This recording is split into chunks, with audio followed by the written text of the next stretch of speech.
Hi everyone, আজকে আমরা electron বিন্যাসের ব্যতিক্রম নিয়ে আলোচনা করব।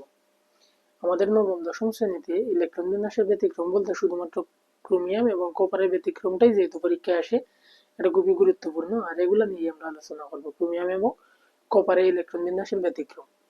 তাহলে বুঝতেই পারতেছো, ক্রোমিয়াম এবং কপারের যেহেতু ইলেকট্রন বিন্যাসের ব্যতিক্রম নিয়ে আলোচনা করব, ব্যতিক্রম মানেই ডিফারেন্ট, অর্থাৎ অন্য ইলেকট্রন বিন্যাস থেকে এটা একটু ডিফারেন্ট হবে, অর্থাৎ স্পেশাল টাইপ অফ ইলেকট্রন বিন্যাস। তাহলে দেখো, প্রথমে ক্রোমিয়ামের ইলেকট্রন বিন্যাস নিয়ে আমরা আলোচনা করব। ক্রোমিয়াম হলো 24 পারমাণবিক সংখ্যার একটা মৌল। তাহলে ব্যতিক্রমের আগে কেন ব্যতিক্রম? ব্যতিক্রম মানেই তার একটা স্বাভাবিক রুল আছে, এই স্বাভাবিক রুলটাই মানে না। তাহলে আমরা কি করব, স্বাভাবিক রুলটাই প্রথমে দেখি, কোন রুলে অন্য প্রতিটা মৌলকে আমরা ইলেকট্রন বিন্যাস করতে পারি, ওই রুলটা। তাহলে দেখো, তার ইলেকট্রন বিন্যাস দাঁড়াবে 1s2 2s2 2p 6 3s2 3p 6 3d 4 এবং 4s2। এটা হলো ক্রোমিয়ামের স্বাভাবিক ইলেকট্রন বিন্যাস। স্বাভাবিক বলতে আমরা অন্য মৌলের মতো যেভাবে ইলেকট্রন বিন্যাস করি এইরকম। তাহলে ক্রোমিয়াম কেন তার স্বাভাবিক রুলকে মানে না, অর্থাৎ তার ব্যতিক্রম রুল আছে ইলেকট্রন বিন্যাসে? এটা বোঝার জন্য আমাদের বুঝতে হবে যে প্রতিটা মৌলই চায় স্থিতিশীলতা অর্জন করা। স্থিতিশীলতা তখনই অর্জন করতে পারবে যখন কোনো মৌলের সর্বোচ্চ শক্তিশালী কক্ষপথটাই সবচেয়ে বেশি স্থিতিশীল থাকবে। এই যে ক্রোমিয়াম মৌলের ইলেকট্রন বিন্যাস করে আমরা ইলেকট্রন বিন্যাসটা করেছি, এখানের মধ্যে সবচেয়ে শক্তিশালী অরবিটাল হলো 3d অরবিটাল। সবচেয়ে শক্তিশালী অরবিটালটি হলো কি 3d অরবিটাল। তাহলে দেখো, 3d অরবিটাল যদি সবচেয়ে শক্তিশালী হয়, তাহলে 3d অরবিটাল যখন স্থিতিশীল থাকবে, এর মানে ওই মৌলটাই সবচেয়ে বেশি স্থিতিশীল থাকবে। তাহলে এখন আসবে যে স্থিতিশীলতা কি? স্থিতিশীলতা হলো যখন ওই শক্তিশালী অরবিটালটি পূর্ণ অথবা অর্ধপূর্ণ থাকবে, তখনই তাকে বলা হয় যে বেশি স্থিতিশীল। অর্থাৎ ডি অরবিটালে ইলেকট্রন ধারণ ক্ষমতা হলো 10। তাহলে ডি কখন স্থিতিশীল থাকবে? যখন তার মধ্যে 5টি অর্থাৎ অর্ধপূর্ণ অথবা 10টি পুরোপুরি পূর্ণ থাকবে। তাহলে এখানে 4টি ইলেকট্রন রয়েছে, এটা তো আর পুরোপুরি পূর্ণ না অর্ধপূর্ণ না, তাহলে আমরা বলতে পারি না এটা অস্থিতিশীল ইলেকট্রন বিন্যাস। তখন কি করবে ক্রোমিয়াম, তার 3d অরবিটালে সবচেয়ে নিকটতম অরবিটাল হতে একটি ইলেকট্রন নিয়ে আসবে এখানে।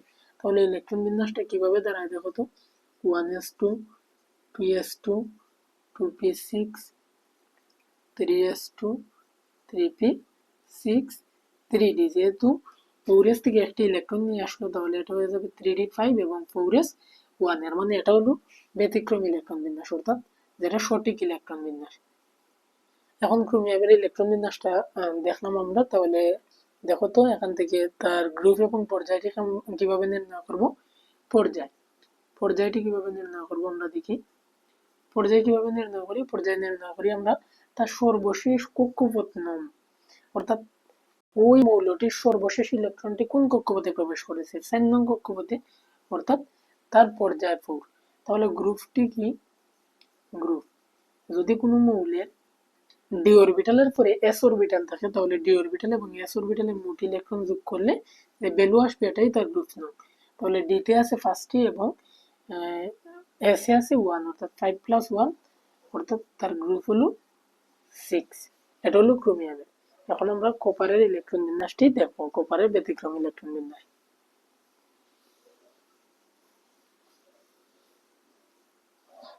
তাহলে দেখো, কপার হলো 29 নং পারমাণবিক সংখ্যার মৌল। তারও যদি আমরা স্বাভাবিক ইলেকট্রন বিন্যাসটা দেখি, তাহলে কি হবে, 1s2 2s2 2p6 3s2 3p6 3d9 and 4s2। এটা হবে সেম রকম। আমরা জানি যে সবচেয়ে শক্তিশালী অরবিটালটি স্থিতিশীল হওয়া লাগবে যদি মৌলগুলোকে স্থিতিশীল হতে হয়। তাহলে দেখো 3d তে 90 আছে, অর্থাৎ এটি পুরোপুরি পূর্ণ বা অর্ধপূর্ণ না। তাহলে অর্ধপূর্ণ বা পুরোপুরি পূর্ণ হওয়ার জন্য তার পাশের কক্ষপথ থেকে 1টি 2টি 6টি ইলেকট্রন প্রয়োজন নিয়ে আসবে। তাহলে কয়টি ইলেকট্রন আনবে? 1টি, কারণ 1টি ইলেকট্রন আনলেই 3dটা পূর্ণ হয়ে যাবে। তাহলে তার পূর্ণ হওয়ার পর ইলেকট্রন বিন্যাসটি কি হবে, 1s2 2s2 2p6 3s2 3p6 3d। এই যে এখান থেকে নিয়ে আসলো একটা ইলেকট্রন 3d10 এবং 4s হয়ে যাবে 1। তাহলে তার ক্ষেত্রে পর্যায়টা কি হবে, সেম প্রসিডিউর আমরা যেভাবে ক্রোমিয়ামে দেখেছিলাম। পর্যায় নংটা কত, যেহেতু তার সর্বশেষ কক্ষপথের ইলেকট্রনটি 4 নং কক্ষপথে প্রবেশ করেছে অর্থাৎ 4, এবং গ্রুপটি কত হবে, গ্রুপের প্রসিডিউরটি কি, ডি এবং এস যোগ করতে হবে, যেহেতু ডি এর পিছনে এস অরবিটাল রয়েছে, অর্থাৎ ডি এবং এস এর ইলেকট্রন যোগ করতে হবে। তাহলে ডি এর ইলেকট্রন সংখ্যা 10 এবং এস এর 1, অর্থাৎ তার গ্রুপ নাম হলো ইলিভেন। এটাই হলো এগুলোর ব্যতিক্রম। আর ব্যতিক্রমের পুরো কারণটা কি, কারণটা হলো স্থিতিশীলতা অর্জন করা, অর্থাৎ সবচেয়ে বেশি স্থিতিশীল থাকা মৌলটা। আর যখনই এই ব্যতিক্রম ইলেকট্রন বিন্যাসটি দ্বারা অর্জন করতে পারবে, তখনই এই মৌলটা সবচেয়ে বেশি স্থিতিশীল থাকবে।